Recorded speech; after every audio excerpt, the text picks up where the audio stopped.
কোরআনের জ্ঞানী না হই, ইসলাম এটাকে বলেছে কিয়ামতের আগে মূর্খতা বর্ষণ হবে। মূর্খতা বর্ষণ হবে মানে মানুষের মাঝে কোরআন হাদিসের জ্ঞান থাকবে না, শরীয়তের জ্ঞান থাকবে না, ইসলামের জ্ঞান থাকবে না। সেজন্য আমরা যাতে করে আল্লাহ সুবহানাহু ওয়া তাআলা যে মূর্খের বর্ণনা দিয়েছে, আমরা যেন ওই মূর্খের কাতারে না পড়ে যাই, সেজন্য আমাদের কোরআন মাজিদের চর্চা করতে হবে। যত বেশি কোরআনের সংস্পর্শে আমরা থাকব, তত বেশি আমাদের মর্যাদা বৃদ্ধিপ্রাপ্ত হবে দুনিয়াতে এবং মর্যাদা বৃদ্ধিপ্রাপ্ত হবে আখিরাতে।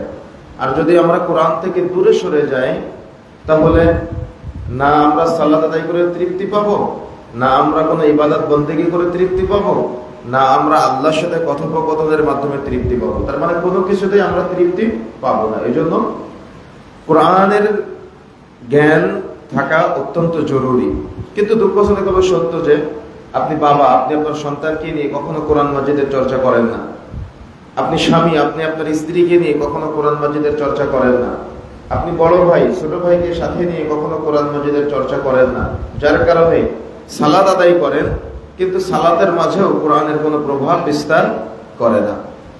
এজন্য কোরআন মাজিদের জ্ঞান আমাকে আপনাকে অর্জন করতেই হবে। যদি আমরা জ্ঞানী না হই, তাহলে যার মাঝে কোরআনের জ্ঞান নাই এমন ব্যক্তি ভুলভাল দাওয়াত দিবে, সেই ভুলভাল দাওয়াত আপনি গ্রহণ করতে বাধ্য হবেন। কেন? জ্ঞান তো আপনার নাই।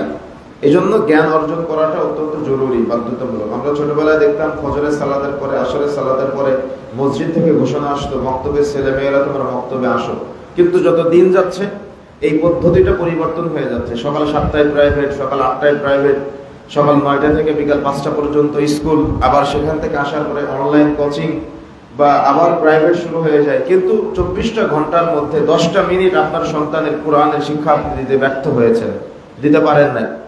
ব্যর্থ বাবা হিসেবে কিয়ামতের মাঠে আপনি উঠবেন। আপনার সন্তান কোরআন মাজিদের কিছুই বুঝে না। অনেক ব্যর্থ বাবা আছে যার সন্তান কোরআন মাজিদ এখনো পর্যন্ত পড়তেও পারে না। কোরআন মাজিদ এখনো পর্যন্ত পড়তেও পারে না। নামাজের মধ্যে দাঁড়ায়, সালাত আদায় করে, ইমাম সাহেব যেভাবে দাঁড়িয়ে থাকে ও পিছনে দাঁড়িয়ে দুনিয়াবি চিন্তা করে, ব্যবসায় কয় টাকা লাভ করলাম, ব্যবসায় কয় টাকা লোকসান করলাম। সাজদায় গিয়ে দোয়া কালাম তো মুখস্থ নেই, মুখস্থ থাকলেও দোয়া কালামের মধ্যে কি পড়ে কিছুই বোঝে না।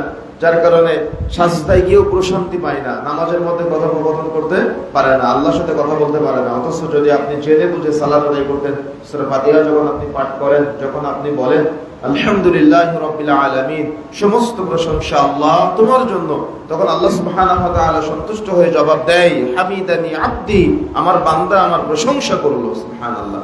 কোনদিন কি এটা হৃদয় থেকে ফিল করেছেন যে আপনার আল্লাহ আপনার কথার জবাব দিয়েছেন? যদি আপনি ফিল করতে না পারেন, তাহলে আপনি প্রশান্তি পাবেন কিভাবে? আপনি তো প্রশান্তি পাবেন না। সুতরাং আমাদেরকে রবের সাথে কথা বলা শিখতে হবে। আর আল্লাহর সাথে কথা বলতে গেলে কোরআনের ইলম, কোরআনের জ্ঞান আমাকে আপনাকে অর্জন করতে হবে।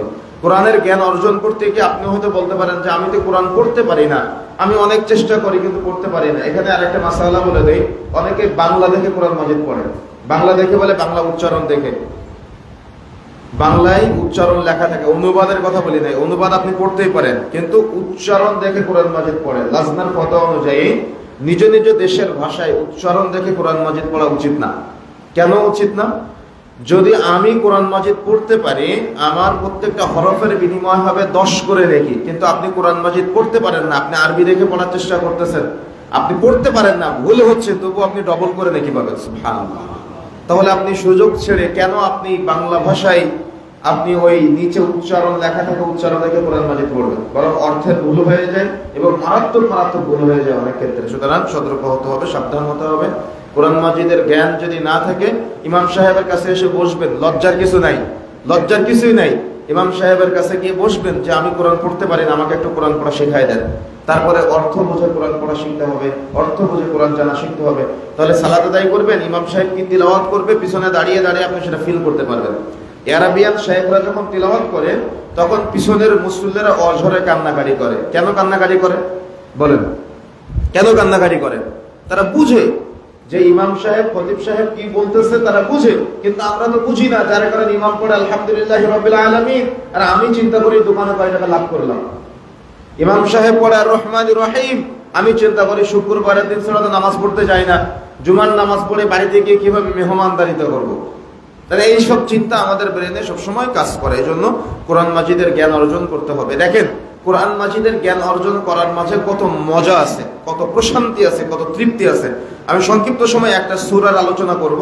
যতদিন আল্লাহ বাঁচিয়ে রাখবে ব্রেনে ধরে রাখার চেষ্টা করতে হবে ইনশাআল্লাহ। পারবেন তো? সারাদিন তো সারা রাত ঘুমিয়েছেন, ফজরের পরেও ঘুমিয়েছেন, এখন আর ঘুমালে চলবে না। মনোযোগ সহকারে শুনতে হবে ইনশাআল্লাহ, এবং ব্রেন দিয়ে শুনতে হবে, ভিতরে ধারণ করে রাখার চেষ্টা করতে হবে। সূরা হুমাযা, এই হুমাযা শব্দের অর্থ হলো পরনিন্দাকারী। হুমাযা শব্দের অর্থ হলো পরনিন্দাকারী। বিস্তারিত ব্যাখ্যায় পরে যাচ্ছি।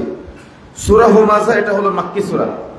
মাক্কি সূরা আর মাদানী সূরার মাঝে একটা মৌলিক পার্থক্য আছে। অনেকের ধারণা আল্লাহ রাসূল যখন মক্কায় থাকতেন তখন যে আয়াতগুলো নাজিল হয়েছে সেগুলো মাক্কি, আর আল্লাহ রাসূল যখন মদিনায় থাকতেন যে আয়াতগুলো নাজিল হয়েছে সেগুলো মাদানী। কিন্তু সঠিক ব্যাখ্যা হলো হিজরতের সাথে সম্পৃক্ত। আল্লাহ রাসূল সাল্লাল্লাহু আলাইহি ওয়াসাল্লাম হিজরতের আগের সূরা এবং হিজরতের পরের সূরা, যেগুলো হিজরতের আগে নাজিল হয়েছে।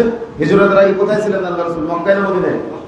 মক্কায়। তো হিজরতের আগে যে সূরাগুলো নাজিল হয়েছে সেগুলো হলো মাক্কি সূরা, আর হিজরতের পরে গিয়ে যে সূরাগুলো নাজিল হয়েছে সেগুলো মাদানী সূরা। তো এই সূরা হুমাযা এটা হলো মাক্কি জীবনের সূরা, অর্থাৎ রাসূলুল্লাহ সাল্লাল্লাহু আলাইহি ওয়াসাল্লামের হিজরতের আগের সূরা। অর্থাৎ এই অত্র সূরার মধ্যে আল্লাহ সুবহানাহু ওয়া তাআলা যে 5 শ্রেণীর অপরাধীকে নিয়ে আলোচনা করেছেন, এই 5 শ্রেণীর অপরাধী শনাক্ত হয়েছিল আল্লাহ রাসূলের মাক্কি জীবনে। তাহলে অনেক শুরুর সময়, কথা কি বুঝতে পেরেছেন? তো এই জন্য আমাকে আপনাকে অত্র সূরার প্রথম 3টা আয়াতে আল্লাহ সুবহানাহু ওয়া তাআলা 5 শ্রেণীর অপরাধীকে নিয়ে আলোচনা করেছেন, এবং শেষের আয়াতগুলোতে ওই যারা অপরাধী হবে তাদের শাস্তি নিয়ে আলোচনা করেছেন। তো আমরা শুরুতেই কোন কোন অপরাধ নিয়ে আল্লাহ রাব্বুল আলামিন আলোচনা করেছেন আমরা একটু জানার চেষ্টা করি। আচ্ছা, এই অপরাধগুলো যদি আমাদের অপরাধের সাথে মিলে যায় আমরা কি রাগ করবো না তওবা করে ফিরে আসবো? রাগ করতে হবে না। আল্লাহ সুবহানাহু ওয়া তাআলা অপরাধী বলেছেন, এই অপরাধী আমার ব্যক্তিগত বানানো অপরাধী নয়। আসুন আমরা মূল আলোচনায় প্রবেশ করি। আউযু বিল্লাহি মিনাশ শাইতানির রাজীম। বিতাড়িত শয়তান হতে আল্লাহর নিকট আশ্রয় প্রার্থনা করছি। বিসমিল্লাহির রহমানির রহিম। পরম করুণাময় অসীম দয়ালু আল্লাহর নামে শুরু করছি।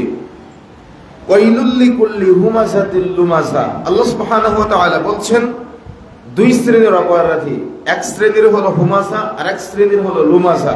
সরল অনুবাদ হলো অপরাধী হলো তারাই, ধ্বংসপ্রাপ্ত তারাই যারা সামনে এবং যারা পিছনে নিন্দা করে বেড়ায়। তার মানে এক শ্রেণীর অপরাধী হলো হুমাযা আর এক শ্রেণীর অপরাধী হলো লুমাযা। এক শ্রেণীর অপরাধী হলো সামনে নিন্দা করা, আর এক শ্রেণীর অপরাধী হলো পিছনে যারা নিন্দা করে। পিছনের নিন্দাটা আপনারা অনেকেই বুঝেন, কিন্তু সামনে নিন্দাটা অনেকে বুঝে না। পিছনের নিন্দাটা অনেকেই বুঝে, কিন্তু সামনে নিন্দাটা বুঝতে গিয়ে অসুবিধা হয়ে যায়। সামনে নিন্দাটা হলো, সাপোজ আপনার অনেক টাকা হয়েছে, অনেক গাড়ি হয়েছে, অনেক বাড়ি হয়েছে, এখন চোখ তো আসমান থেকে মাটিতে নামে না। এখন আপনার সামনে কোনো একজন কোনো একটা অপরাধ করেছে, অপরাধ করার কারণে আপনি 5 জন ব্যক্তির সামনে ওই অপরাধীকে যা না তা বলে অপমান করলেন। বুঝেন না মনে হয়? কি আমাদের সমাজে নাই এমন মানুষ? তাদের একটা কথা কি জানেন? কমন ডায়লগ হলো যে আমি কারোর পিছনে বলতে পারি না, সামনাসামনি বলে দেই। দেখবেন এক শ্রেণীর মানুষ আছে আমাদের সমাজে, এদের মুখের কথা এটা যে আমি পিছনে কিছু বলতে পারি না, আমি সামনাসামনি বলে দিই। বলেই 5 জন ব্যক্তির সামনে একজন আল্লাহর বান্দাকে, সে অপরাধী, সে কিন্তু অপরাধী, অপরাধ করেছে, কিন্তু আল্লাহ সুবহানাহু ওয়া তাআলা বলেছেন আপনি তার সামনাসামনি অপমান করতে পারবেন না। এটা আমার কথা, আমার কথা নয়, আল্লাহ সুবহানাহু ওয়া তাআলা বলছেন। সুতরাং সামনাসামনি মানুষের নিন্দা করা, সামনাসামনি মানুষকে অপমান অপদস্থ করা, আপনার পরিবারে হয়তো দেখা যাচ্ছে আপনার স্ত্রী কোনো একটা ভুল করে ফেলেছে, মানুষ মাত্র ভুল হতে পারে, কিন্তু সেখানে আপনার ভাই আছে, আপনার ভাবি আছে, আপনার মা আছে, আপনার বাবা আছে, আপনার সন্তানরা আছে, সবার সামনে আপনার স্ত্রীকে আপনি অপমান করে ছেড়ে দিলেন। বুঝেন না মনে হয়? কথা কি বুঝতে পেরেছেন? অনেক ব্যাখ্যা নিয়ে আসলে অনেকভাবে আপনি বুঝতে পারবেন। কোন একটা অপরাধের কারণে কোন এক অপরাধীকে, এটা কিন্তু যে অপরাধ করেনি তাকে বলা হয়নি, অপরাধীকেই বলা হচ্ছে। অপরাধীকে নিয়ে আপনি তার সামনাসামনি অপমান করবেন, মানুষের সামনে ছোট করবেন, মানুষের সামনে খাটো করবেন, মানুষের সামনে অপমান করবেন, মানুষের সামনে অপদস্থ করবেন। আল্লাহ সুবহানাহু ওয়া তাআলা বলছেন এটা হলো নিষিদ্ধ, এটা হলো গুনাহের কাজ। সে কিন্তু গুনাহগার, সে কিন্তু অপরাধ করেছে, কিন্তু তারপরেও আল্লাহর বান্দাদের সামনে আপনি আল্লাহর নির্দিষ্ট কোনো বান্দাকে অপমান করতে পারবেন না। আপনার মন চাইবে, আমার মন চাইবে, আমার খুব ইচ্ছা হবে যে আমি তাকে কিছু বলি, কিন্তু আল্লাহ সুবহানাহু ওয়া তাআলা বলছেন সামনে নিন্দা করা অপরাধ। সামনে নিন্দা করা কি? অপরাধ। সুতরাং আমাকে আপনাকে সতর্ক থাকতে হবে, কখনো যদি বলার জন্য মুখ চুলকাই আটকে রাখতে হবে, চেষ্টা করতে হবে। এটা জিহাদ, নিজের সাথে নিজে জিহাদ করা। কথা কি বুঝতে পেরেছেন? নিজের সাথে নিজে কি করা? জিহাদ করা। বলতে মন চাচ্ছে কিন্তু আমি চুপ থাকলাম। চুপ থাকার ফায়দাটা কি পরে বলতেছি, কিন্তু চুপ থাকার চেষ্টা করতে হবে। যত বেশি আপনি চুপ থাকতে পারবেন, কেন আপনার আমার কি গোপন পাপ নাই? আপনার আমার কি এমন পাপ নেই যে দুই একজন জানেন? আছে না এমনটা? এমন পাপ করেছি দুই একজন জানে, কিন্তু সে যদি প্রকাশ করে দেয় কি হবে? সে যদি প্রকাশ করে দেয় কি হবে? কিন্তু আমি তো অন্যেরটা প্রকাশ করা নিয়ে খুব ব্যস্ত, আমি তো অন্যেরটা উদ্ঘাটন করা নিয়ে খুব ব্যস্ত, অন্যকে সামনাসামনি নিন্দা করা নিয়ে আমি খুব ব্যস্ত। আল্লাহ সুবহানাহু ওয়া তাআলা বলছেন এটা হলো অপরাধীদের মধ্যে সে হলো প্রথম অপরাধী। 2 নম্বর অপরাধী হলো যে মানুষের পিছনে নিন্দা করে। পিছনে নিন্দাটা কি? সারাদিন পরিশ্রম করে বাড়িতে এসেছেন, আপনার স্ত্রীর সাথে আপনার মায়ের একটা ঝগড়া হয়েছে, রাত্রে বাড়িতে আসার পরে ঘরে যখন ঢুকতেছেন তার আগে আপনার মা আপনার কানে কানে আপনার স্ত্রীকে নিয়ে বদনাম শুরু করেছে। আবার বাড়িতে ঢোকার পরে, ঘরে ঢোকার পরে আপনার স্ত্রী যখন শুয়ে আছেন তখন আপনার কানে কানে আপনার মাকে নিয়ে বদনাম শুরু করেছে, যাকে নিয়ে শুরু করেছে, আপনার বোনকে নিয়ে শুরু করেছে। এটা ঘরের ভিতরের কথা বললাম। এখন আসেন চায়ের দোকান বললাম, চায়ের দোকান তো সেই মেয়েটার কি কি সমস্যা, তাহলে কত চিন্তা আমাদের, কত ব্রেনে আমাদের চিন্তা আসে যে অমুকের ছেলে তো এই অপরাধ করেছে। আর এই অপরাধ কেমন অপরাধ জানেন? এগুলা শোনার জন্য কান চুলকায় আর বলার জন্য মুখ চুলকায়। কেমনে? যে বলে আর যে শুনে দুজনের মাঝে যখন কথোপকথন হয় তখন একজন আরেকজনকে বলে তারপরে কি হয়েছিল, তারপরে কি হয়েছিল, তারপরে ঘটনা কি। ঘটনা শুনতে কত ভালো লাগে, তাই না? এই জন্য এটা শোনাও অপরাধ, এটা বলাও অপরাধ। আল্লাহ সুবহানাহু ওয়া তাআলা কত কঠিন ভাবে বলছেন, মানুষের সামনাসামনি আপনি নিন্দা করতে পারবেন না, মানুষের পিছনে আপনি নিন্দা করতে পারবেন না। তবে ওলামায়ে কেরাম এই ছোট্ট শব্দটার 2টা ব্যাখ্যা করেছেন। একটা হলো গীবত আর একটা হলো অপবাদ। গীবত আর একটা হলো অপবাদ। গীবতটা হলো একজন ব্যক্তি অপরাধ করেছে, অপরাধ করলে তাকে কি বলা হয়? অপরাধী বলা হয়। অপরাধীকে নিয়ে যদি আপনি গোপনে মানুষকে বলে বেড়ান এটাও নিষিদ্ধ। আর একজন ব্যক্তি অপরাধ করে নাই কিন্তু আপনি বানিয়ে বানিয়ে বললেন, এটাও নিষিদ্ধ। আর এই দুটাই আবার বান্দা কেন্দ্রিক পাপ, এটা আল্লাহ কেন্দ্রিক পাপ না। বান্দা কেন্দ্রিক পাপ মানে বুঝেন আপনারা? বান্দা কেন্দ্রিক পাপ মানে বুঝেন আপনি সালাত আদায় করেন নাই, আল্লাহ সুবহানাহু ওয়া তাআলার এখতিয়ার, আল্লাহ চাইলে আপনাকে ক্ষমা করতে পারে। কথা বুঝেন ভালো করে। কিন্তু বান্দা কেন্দ্রিক পাপ, ওই বান্দা যদি আপনাকে ক্ষমা না করে আল্লাহ সুবহানাহু ওয়া তাআলা আপনাকে ক্ষমা করবে না।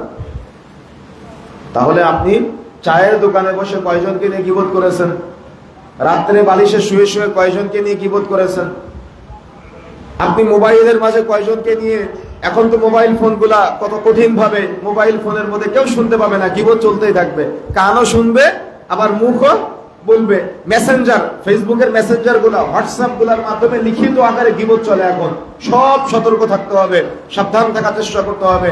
আর ফেসবুকের মধ্যে আবেগী মুসলিম, আবেগী আমাদের দিনী ভাইয়েরা কার বউ কি করেছে, কার কে কোথায় কি করেছে, এগুলা নিয়ে উদ্ঘাটন করার দায়িত্ব আপনাকে কে দিয়েছে?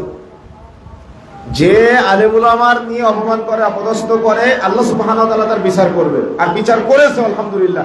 কিন্তু তার পারিবারিক ভাবে কি হয়েছে, কোথায় কি হয়েছে, আপনাকে উদ্ঘাটন করার দায়িত্ব কে দিয়েছে? কেন? ওটা যদি আপনি উদ্ঘাটন না করেন তাহলে আপনার কি ক্ষতি হবে? সমাজের কি ক্ষতি হবে? এরকম অপরাধের সাথে সমাজের 80% মানুষ জড়িত, 90% মানুষ জড়িত। সমাজের রন্ধ্রে রন্ধ্রে অপরাধগুলো আজকে ঢুকে গিয়েছে। কিন্তু আমরা কোন একটা ইস্যু পেলেই, কোন একজন ব্যক্তি বা কোন একজন মানুষ বা কোন একজন কোন একটাকে কিছু পেলেই আমরা সোশ্যাল মিডিয়ায় একেবারে উলঙ্গ করে ছেড়ে দিই। কথা বুঝেন না মনে হয়? তার মানে আমাদের টেন্ডেন্সি, আমাদের চিন্তা চেতনা উদ্ঘাটন করা, খুঁজে খুঁজে বের করা। মনে রাখার চেষ্টা করবেন, কিয়ামতের মাঠে যখন আপনি দাঁড়াবেন তখন আপনার যত গোপন পাপ আছে সব আল্লাহ সুবহানাহু ওয়া তাআলা খুঁটে খুঁটে উদ্ঘাটন করে সব প্রকাশ করে দিবে। অনেক সহজ মনে করেছেন, অনেক মজা লাগে আপনার কাছে, অনেক প্রশান্তি লাগে আপনার কাছে, অনেক তৃপ্তি লাগে আপনার কাছে। একটা জিনিস শেয়ার করতে গেলে, মানুষকে বলতে গেলেও সতর্ক থাকার চেষ্টা করবেন। যাচাই বাছাই ছাড়াই আমাদের অনেক ভাইরা আছে অনেক কিছু প্রচার করে, বুঝার চেষ্টাই করে না। একজন একটা কিছু লিখেছে, কপি করেই পেস্ট করা, মানুষের কাছে প্রচার করা, পৌঁছে দেওয়া, কিন্তু ওটা আদৌ সত্য কিনা শুনেছেন মোবাইলে, যাচাই বাছাই না করে আরেকজনের কাছে মোবাইল করে বলে দিলেন। শুনেছেন এক চায়ের দোকানে, যাচাই বাছাই না করে আরেক চায়ের দোকানে গিয়ে বলে বলে বেড়াচ্ছেন। সতর্ক থাকার চেষ্টা করবেন, জবান বন্ধ রাখার চেষ্টা করবেন। যত বেশি চুপ থাকবেন তত দ্রুত জান্নাতে যেতে পারবেন, আর যত বেশি আপনার আমার মুখ চলবে তত বেশি আমার আপনার জান্নাতের পথ কঠিন হয়ে যাবে। বান্দা কেন্দ্রিক পাপ, ওই বান্দা যদি কষ্ট পায়, কোনো সময় মানুষের কষ্ট দেওয়ার চেষ্টা করবেন না। কোন বান্দাকে যদি আপনি অন্যায় ভাবে কষ্ট দিয়ে থাকেন, ওই বান্দার চোখ দিয়ে যদি পানি পড়ে, আপনি জান্নাতে যেতে পারবেন না। এত সহজ না জান্নাতে যাওয়া, কথা বুঝেন না মনে হয়। আপনি কোন একজন বান্দাকে কষ্ট দিয়েছেন, ওই বান্দার চোখ দিয়ে পানি পড়েছে, এমন বহু বান্দা আছে যাকে আপনি কষ্ট দিয়েছেন অসরে, হয়তো সে প্রতিবাদ করতে পারে নাই, তার চোখ দিয়ে পানি পড়েছে, আপনি তাকে কষ্ট দিয়েছেন। মনে রাখার চেষ্টা করবেন, ওই বান্দা যদি কিয়ামতের মাঠে আপনাকে ক্ষমা না করে, জান্নাতে যেতে পারবেন না। আর আল্লাহ সুবহানাহু ওয়া তাআলা এই জন্য বলছেন যে রাসূলুল্লাহ সাল্লাল্লাহু আলাইহি সাল্লাম কত চমৎকার ভাবে বলেছেন, যদি কোনো বান্দার পাপ গোপন করে, আল্লাহ সুবহানাহু ওয়া তাআলা কিয়ামতের মাঠে ওই বান্দার পাপগুলোকে গোপন করে দিবে। সুবহানাল্লাহ। কে এখানে ফেরেশতা আছেন? হাত তোলেন তো, কয়জন ফেরেশতা আছেন? গোপন পাপ নাই? কে কে ফেরেশতা? কেউ আছেন নাকি ফেরেশতা? কেউ ফেরেশতা আছে আমরা যে গোপন পাপ নাই, বরং আমরা এমন পাপী, আমাদের পাপগুলা নিজেরা যদি নিয়ে গবেষণা করে তো ঘৃণা হয় যে আমি এত পাপ করেছি, আমার চোখ এত পাপ করে, আমার হাত এত পাপ করে, আমার অন্তর এত পাপী। কি আপনি অস্বীকার করতে পারবেন? প্রত্যেক বান্দা প্রত্যেকে আমরা অপরাধী। তার মানে নিজেকে নিয়ে যদি নিজে মার্ক দিতে বলি, তাহলে প্রত্যেকে ফেল। কথা বুঝেন ভালো করে। নিজেকে যদি নিজে মার্ক দিতে বলা হয়, অধিকাংশ মানুষ ফেল করবো আমরা, কিন্তু আমরা অন্যের পাপ নিয়ে উদ্ঘাটন করাই খুব ব্যস্ত। অন্যের ছেলে কি করেছে, অন্যের স্ত্রী কি করেছে, অন্যের ভাই কি করেছে, অন্যের বাবা কয়টা বিয়ে করেছে, এগুলো আপনার চিন্তা করতে কে বলেছে? কেন? নিজের গোপন পাপ যদি কিয়ামতের মাঠে উদ্ঘাটন হয়, আপনার আমার অবস্থা কি হবে? এজন্য যদি আমরা চাই যে আমার তো অনেক গোপন পাপ আছে, যে পাপগুলা কিয়ামতের মাঠে প্রকাশ পেলে আমার কিয়ামতের মাঠে জান্নাতে যাওয়া অনেক কঠিন হয়ে যাবে। আল্লাহ, আমি আব্দুর রহমান এই পাপটা করেছে আমি জানি, আল্লাহ আমি আব্দুর রহমানকে অপমান করি নাই, আমি আব্দুর রহমানের পাপটা পৃথিবীর কোন ব্যক্তিকে বলি নাই, আমার বলার জন্য মন চেয়েছিল কিন্তু আমি বলি নাই। আল্লাহ, আমি ওই পাপটা করেছিলাম, তুমি আল্লাহ জানো, আল্লাহ তুমি আমার পাপটা গোপন রাখিও। সুবহানাল্লাহ। কি নাই এমন গোপন পাপ?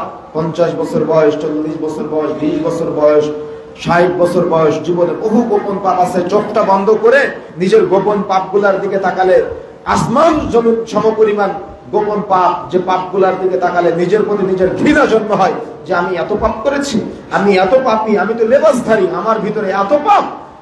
এই পাপ যদি আপনি গোপন রাখতে চান, যদি আপনি চান যে কিয়ামতের মাঠে আমার পাপগুলা উদ্ঘাটন না হোক, কিয়ামতের মাঠে আমার পাপগুলা গোপন থাকুক, তাহলে আজকে থেকে আপনার ভাইয়ের পাপ গোপন করা শিখবেন, আজকে থেকে আপনার স্ত্রীর পাপ গোপন করা শিখবেন। মা বোনেরা, আজকে থেকে আপনার শাশুড়ির পাপ গোপন করা শিখবেন, আজকে থেকে আপনার প্রতিবেশীর পাপ গোপন করা শিখবেন, আজকে থেকে আপনার জায়ের, অর্থাৎ যা আপনার দেবরের স্ত্রী, আপনার ভাসুরের স্ত্রী যারা আছে, তাদের পাপগুলো একসাথে চলতে গেলে ভুল ভ্রান্তি হয়ে থাকে, ক্ষমা করতে শিখবেন। যদি ক্ষমা করতে পারেন, কিয়ামতের মাঠে আল্লাহ সুবহানাহু ওয়া তাআলা বলবে, আরে সে একটা মানুষ হয়ে, সে একজন বান্দা হয়ে আরেকজন বান্দার পাপ গোপন করে যদি উদারতা দেখাতে পারে, তো আমি আল্লাহ কি তার চেয়ে উদার না?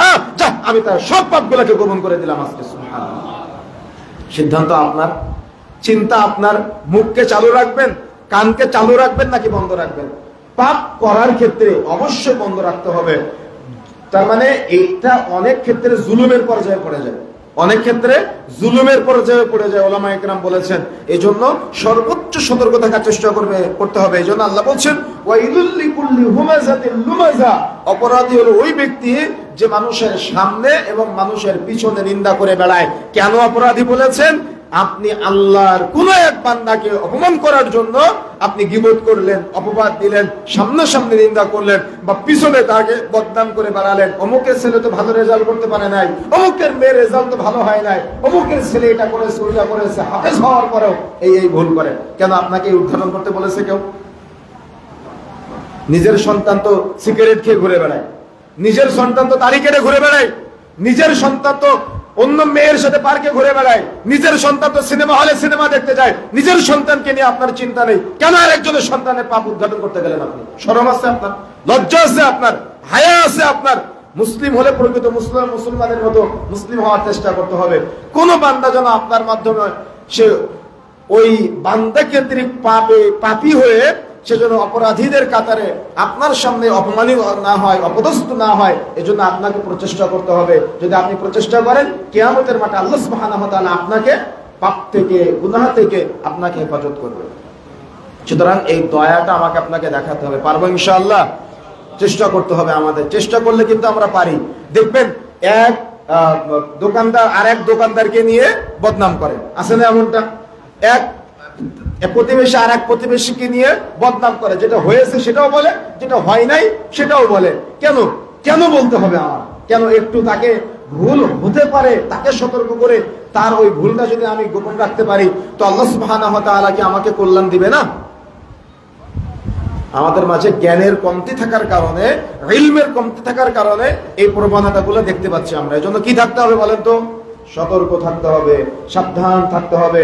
মাথায় টুপি পরে, মুখে দাড়ি রেখে, গায়ে লম্বা পাঞ্জাবি গায়ে দিয়ে অনেক আলেম ওলামা পর্যন্ত একজন আর একজনকে নিয়ে গীবত করতে ছাড়ে না, অপবাদ দিতে ছাড়ে না।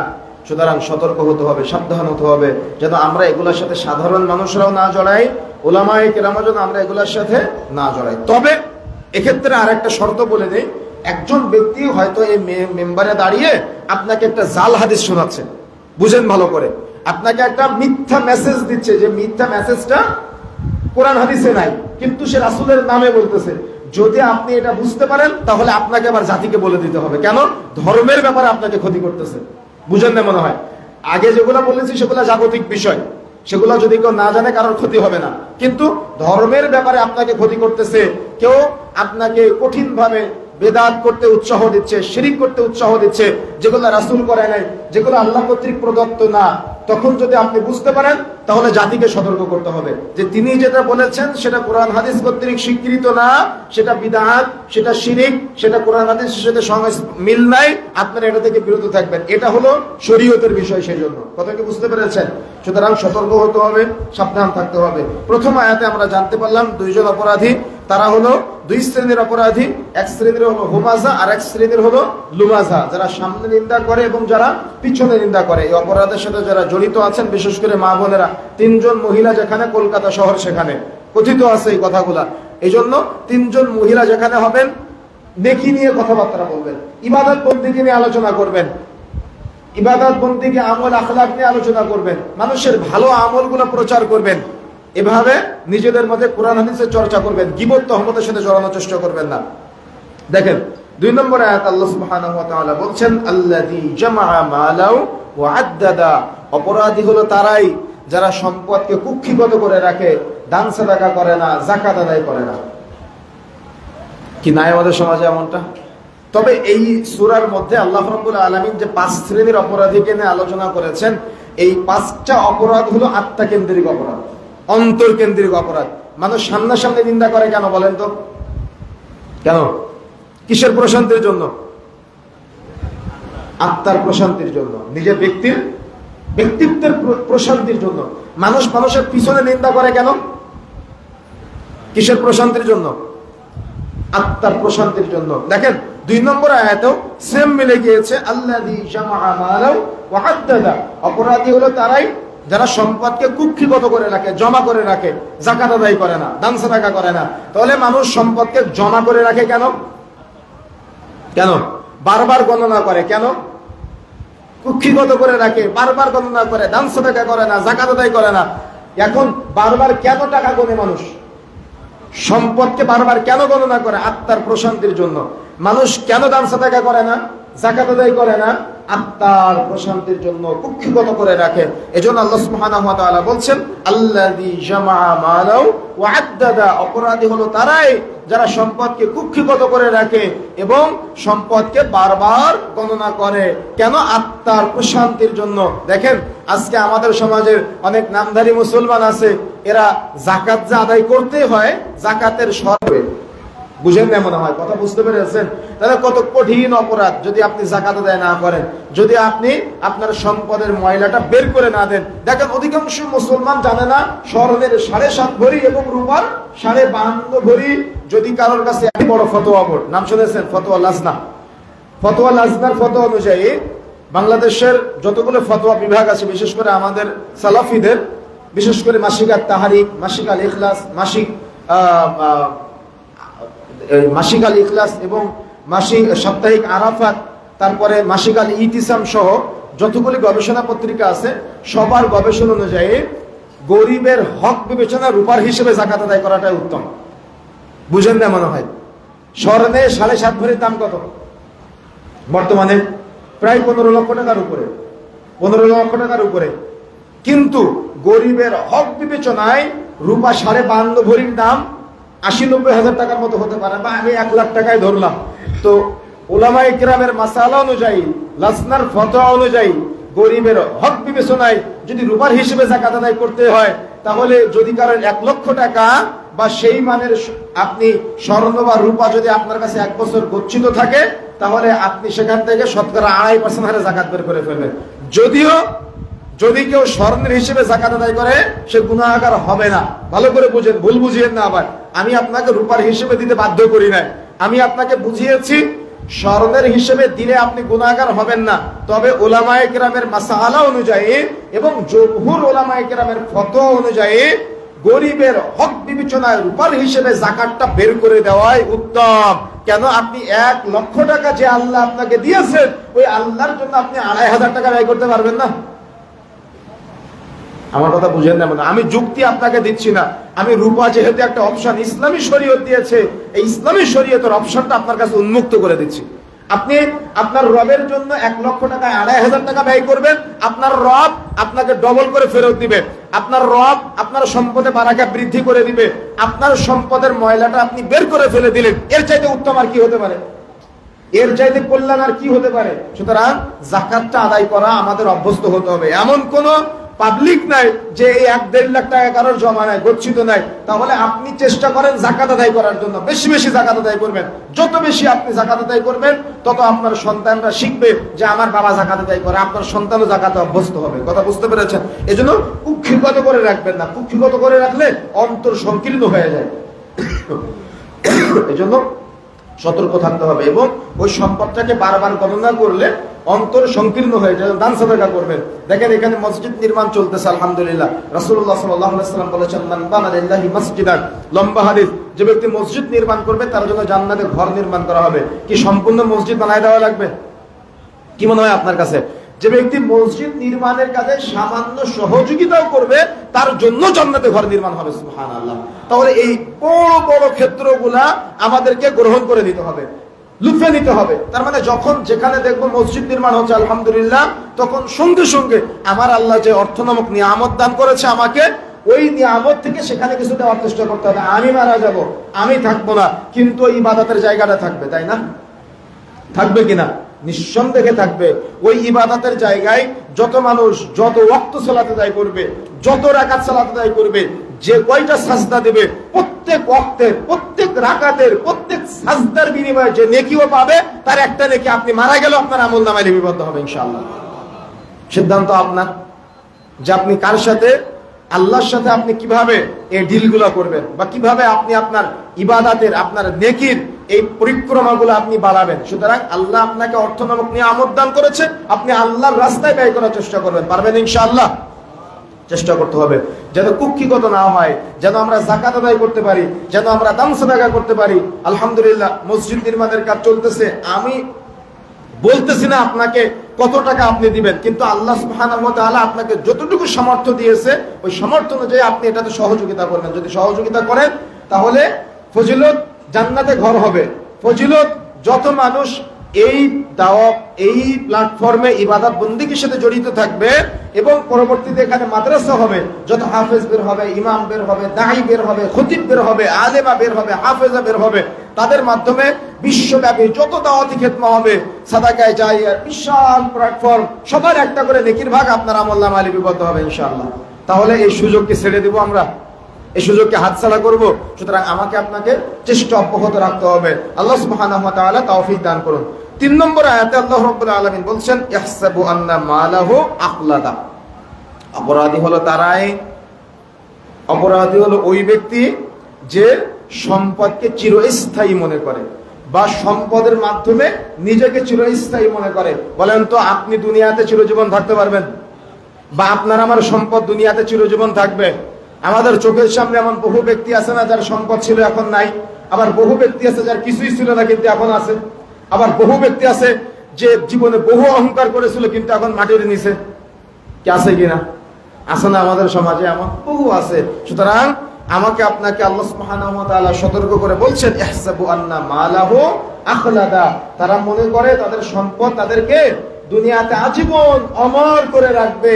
আর এই চিন্তাটা কিসের জন্য বলেন তো? আত্মার প্রশান্তির জন্য, হৃদয়ের প্রশান্তির জন্য তারা এই চিন্তা করে যে আমার সম্পদ এত এত এত সম্পদ, আমি তো আমার তার মানে পিছনে তাকানোর কিছু নাই, সেই জন্য সে যা না যেটা মন চায় সেটাই সে অভ্যস্ত হয়, সেটা সে করার চেষ্টা করে। কিন্তু আল্লাহ সুবহানাহু ওয়া তাআলা তাকে অপরাধী বলছেন। সুতরাং দেখেন, আমরা সমাজের আচ্ছা, আমাদের কিছু ভাইরা দাঁড়িয়ে আছে, যদি আপনারা একটু সুযোগ দেন তাহলে তারা বসতে পারবে। একটু সবাই এগিয়ে আসেন, প্রত্যেকে নিজ নিজ জায়গা থেকে একটু এগিয়ে আসার চেষ্টা করেন, জায়গা ছেড়ে দেন যাতে তাদের দাঁড়িয়ে থাকা না লাগে। দেখেন, আমরা যে কথা বলছিলাম, ইহসাবু আন্না মালাহু আখলাদা, তারা মনে করে তাদের সম্পদ তাদেরকে দুনিয়াতে আজীবন অমর করে রাখবে। কিন্তু এটা নিতান্তই ভুল ধারণা, এটা নিতান্তই ভুল চিন্তা। সুতরাং এই ভুল চিন্তায় যদি কোনো মানুষ মত্ত হয়, তার মনে রাখতে হবে কুল্লু নাফসিন যায়িকাতুল মাউত, পৃথিবীর মানুষ যার জীবন আছে তার মৃত্যুর স্বাদ গ্রহণ করতেই হবে। বাবা চলে গিয়েছে, দাদা চলে গিয়েছে, আমাকেও চলে যেতে হবে, চলে যেতে হবে। আর চলে যাওয়ার সময় ওই কাফনের পকেটে করে কোনো টাকা পয়সা, জমি জায়গা, গাড়ি বাড়ি কিছুই নিয়ে যাওয়া সম্ভব হবে না। থেকে যাবে কি? আমার ইলম, যে ইলম অর্জন করার পরে ইলম বিতরণ করেছিলাম, ওই ইলম যারা আহরণ করেছিল, ওই ইলম আহরণ করে যারা আমল করেছে, ওই সাদাকায়ে জারিয়ার নেকি আমার থাকবে। আর আমি যেটা সাদাকা করেছিলাম, ওই সাদাকার মাধ্যমে যারা যে ইবাদত বন্দেগীতে লিপ্ত, ওই ইবাদত বন্দেগীর একটা নেকির ভাগ আমার আমলনামায় আসবে। সুবহানাল্লাহ। চিন্তা আপনার, এটা হলো বুদ্ধিমানের চিন্তা, এটা হলো ইমানদারের চিন্তা, এটা হলো পরহেজগারের চিন্তা। এজন্য ওলামায়ে ইকরাম কি বলেছেন জানেন? সন্তানের জন্য সম্পদ না, বরং সন্তানকে সম্পদ হিসেবে রেখে যাও, তাহলে দুনিয়া ও আখিরাতে কল্যাণ কর, তুমি সবকিছু পেয়ে যাবে। এই জন্য আমাকে আপনাকে বিবেচনা করতে হবে, আমাকে আপনাকে চিন্তা করতে হবে। দেখেন প্রিয় বন্ধুরা আমার, তাহলে অত্র তিনটা আয়াতের মধ্যে আমরা কিন্তু 5 শ্রেণীর অপরাধীকে পেলাম। 1, সামনে নিন্দাকারী; 2, পিছনে নিন্দাকারী; 3, সম্পদ জমাকারী; 4, সম্পদকে বারবার গণনাকারী; আর 5, সম্পদকে চিরস্থায়ী মনেকারী। 5টা অপরাধীকে আপনারা সাব্যস্ত বুঝতে পেরেছেন? এই 5 শ্রেণীর অপরাধীদেরকে আমরা অনেক সম্মানের মনে করি দুনিয়াতে। এই 5 শ্রেণীর অপরাধ যারা করে তাদেরকে আমরা অনেক সম্মানের, অনেক মর্যাদার মনে করি। বুঝেন ভালো করে। কিন্তু আল্লাহ বলছেন কাল্লা, কখনো না, তারা কখনো সম্মানিত না। আল্লাহ বলছেন লা ইউমবাদান্না ফিল হুতামা, পৃথিবীর মানুষ তারা সম্মানিত না, তারা হুতামা নামক জাহান্নামে নিক্ষিপ্ত হবে। আমি বলেছি? কে বলেছেন? আল্লাহ সুবহানাহু ওয়া তাআলা বলছেন। কেন? এই 5 শ্রেণীর অপরাধ যারা করে এদেরকে পৃথিবীর মানুষ অনেক সম্মান করে, অনেক শ্রদ্ধা করে, এদেরকে আইডল মনে করে অনেক সময়। কিন্তু আল্লাহ বলছেন কাল্লা, কখনো না, এরা সম্মানিত না, এরা তোমাদের আইডল হতে পারে না। লা ইউমবাদান্না ফিল হুতামা, বরং তারা হুতামা নামক জাহান্নামে নিক্ষিপ্ত হবে। এবার আল্লাহ মুহাম্মদ সাল্লাল্লাহু আলাইহি ওয়াসাল্লামকে বলছেন ওয়া মা আদরাকা মাল হুতামা, মুহাম্মদ তুমি কি জানো তাদেরকে যে হুতামা নামক জাহান্নামে দেওয়া হবে, সেই জাহান্নামটা কেমন জাহান্নাম? আল্লাহ মুহাম্মদ সাল্লাল্লাহু আলাইহি ওয়াসাল্লামকে জিজ্ঞাসা করতেছেন, মানে কাদেরকে জিজ্ঞাসা করতেছেন বলেন তো? কাদেরকে বলতেছেন? কাকে বলতেছেন? আল্লাহ আমাদেরকে বলতেছেন।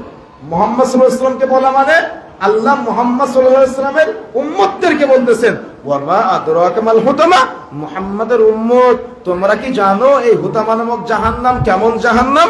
নারুল্লাহিল মুকাদা, এটা হলো আল্লাহর তৈরি প্রজ্বলিত জাহান্নাম। তার মানে যেটা জ্বলতেছে, প্রজ্বলিত আগুন, যে জাহান্নামের মাঝে তাদেরকে দেওয়া হবে। পৃথিবীর মানুষ যাদেরকে অনেক সম্মানিত মনে করে, পৃথিবীর মানুষ যাদেরকে অনেক টাকাওয়ালা মনে করে, পৃথিবীর মানুষ যাদের গীবত তহমতের ভয় পায়, পৃথিবীর মানুষ যারা সবসময় আতঙ্কে থাকে কখন না জানি আমার মুখের উপরে কি বলে ফেলে, পৃথিবীর মানুষ তাদেরকে আইডল মনে করে, তারা কত কত কত সম্পদের মালিক, আমার কিছুই নাই। অথচ আপনি চিন্তা করে দেখেন, এই গাজীপুরে যতগুলো 10 তলা 20 তলা বিল্ডিং আছে, একটা 10 তলা বিল্ডিং কে ব্যাংক লোনের বাইরে দেখাতে পারবেন? তো ব্যাংক লোন নিয়ে ও 10 তলা বিল্ডিং করেছে, আল্লাহ আপনাকে দেয় নাই, ওকে দিয়েছে। আল্লাহ আপনাকে ভালোবাসে না ওকে ভালোবাসে? আপনি বুঝলেন না আমার কথাটা, আপনি বুঝেন ভালো করে। ও সুদের টাকা দিয়ে 10 তলা বিল্ডিং করেছে, আর আল্লাহ আপনাকে দেয় নাই। আল্লাহ কি আপনাকে ভালোবাসে না আল্লাহ তাকে ভালোবাসে বেশি? আল্লাহর ভালোবাসা আপনি বুঝেন নাই, যার কারণে আপনি আফসোস করেন, যার কারণে আপনি বলেন যে ওই বিল্ডিং এর নিচ দিয়ে যাওয়ার সময় যে আমার কেন দিল না।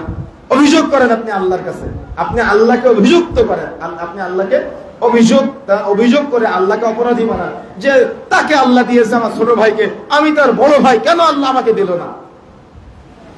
দেখেন, আল্লাহর শান, আল্লাহর মান, আল্লাহর সিফাত সম্পর্কে জ্ঞান না থাকলে, আকীদা সম্পর্কে জ্ঞান না থাকলে, মানুষের আল্লাহর উলুহিয়াত, রুবুবিয়াত, আসমা ও সিফাতের জ্ঞান না থাকলে মানুষ আল্লাহকে অপরাধী বানায়।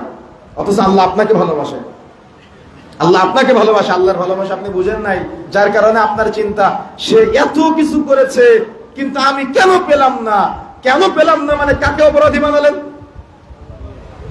আপনি কি বুঝতে পেরেছেন? আপনি অগোচরে আল্লাহকে অপরাধী বানিয়ে দিলেন। অথচ আল্লাহ বলছেন, আপনি যাদেরকে আইডল মনে করেন, আপনি যাদেরকে সফল মনে করেন, আপনি যাদেরকে সফলতার মাইল ফলক মনে করেন, আল্লাহ বলছেন কাল্লা, কখনো না, তারা এমন অপরাধ করেছে তাদেরকে হুতামা নামক জাহান্নামে নিক্ষেপ করা হবে।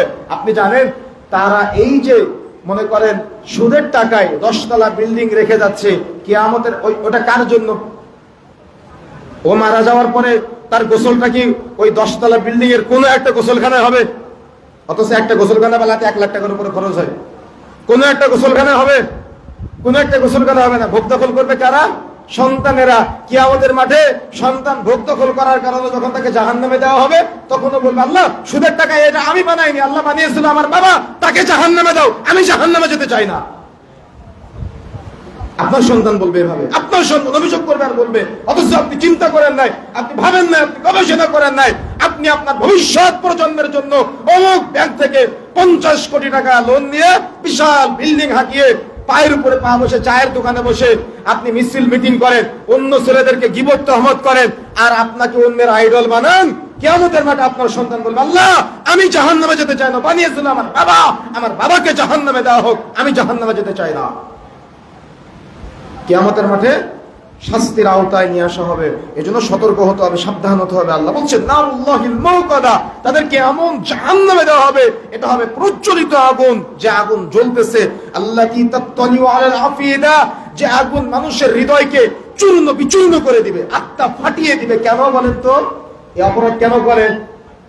আত্মার প্রশান্তির জন্য করে। এজন্য আল্লাহ বলছেন আল্লাতী তাত্তালিউ আলাল আফিদা, মানুষ যে আত্মার প্রশান্তির জন্য অপরাধ করে, গীবত করে, মানুষের পিছনে নিন্দা করে, মানুষের সামনে নিন্দা করে, টাকা জমা রাখে, কুক্ষিগত করে রাখে, যাকাত আদায় করে না, দান সাদাকা করে না, আর বারবার গণনা করার ভাবে আমার এই টাকা পয়সা আমাকে আজীবন অমর করে রাখবে, সন্তানের জন্য রেখে গেলাম সম্পদ, মনে রাখার চেষ্টা করবেন। আল্লাহ বলছেন আল্লাতী তাত্তালিউ আলাল আফিদা, মানুষ যেহেতু এই অপরাধগুলো করে আত্মার প্রশান্তির জন্য, এই জন্য তাকে এমন জাহান্নামে দেওয়া হবে যে জাহান্নামের আগুন তার আত্মাকে চূর্ণ বিচূর্ণ করে দিবে, যে জাহান্নামের আগুন তার আত্মাকে ছিন্ন ভিন্ন করে দিবে। দেখেন আল্লাহ বলছেন ইন্নাহা আলাইহিম মাউসাদা, এটা এমন জাহান্নাম যেটা আবদ্ধ জাহান্নাম। আবদ্ধ কিভাবে হবে? ফি আমাদি মুমাদ্দাদা, ওই জাহান্নামের মধ্যে জাহান্নামীদের ঢুকানোর পরে দরজায় খুঁটি গেড়ে দেওয়া হবে যাতে করে বের হতে না পারে। দরজা জানালা বিহীন জাহান্নাম, দরজা জানালা বিহীন জাহান্নাম। আপনার স্ত্রী মা বোনেরা গীবত তহমত বেশি করেন, ভালো করে মনে রাখবেন, আপনি গোস্ত রান্না করেন খোলা কড়াইয়ে, আর আপনি গোস্ত রান্না করেন প্রেসার কুকারে। বলেন তো কোনটা তাড়াতাড়ি হয় আর কোনটা দেরিতে হয়? কেন প্রেসার কুকারে তাড়াতাড়ি হয়? দরজা জানালা নাই, তাই। বুঝেন না মনে হয়? কেন তাড়াতাড়ি হয়? দরজা জানালা নাই প্রেসার কুকারের। দরজা জানালা বিহীন জাহান্নামের মধ্যে অপরাধীদেরকে এমন ভাবে শাস্তি দেওয়া হবে যে আত্মাগুলা চূর্ণ বিচূর্ণ হয়ে যাবে। আল্লাহ সুবহানাহু ওয়া তাআলা বলছেন এক্ষেত্রে সতর্ক হতে হবে, সাবধান হতে হবে। যদি আমরা সতর্ক না হই, সাবধান না হই, তাহলে আর কিভাবে বললে আপনি সতর্ক হবেন, আর কিভাবে বললে আপনি সাবধান হবেন আর আমি সাবধান হব? সুতরাং আসুন আমরা যে 5 শ্রেণীর অপরাধীকে নিয়ে আলোচনা করেছি, আমি সহ আমরা সবাই যেন তওবা করে ফিরে আসতে পারি এবং এই অপরাধে যেন আমরা না জড়াই। আল্লাহ তুমি সেই তৌফিক দান কর, বলেন আমিন। আল্লাহ সুবহানাহু ওয়া তাআলা আমাদের অপরাধগুলো থেকে বিরত থেকে আমাদের সবাইকে, যারা আমরা আজকে এখানে উপস্থিত হয়েছি, জান্নাতেও যেন কোনো একদিন এভাবে একসাথে বসে গল্প করার তৌফিক দান করেন, বলেন আমিন।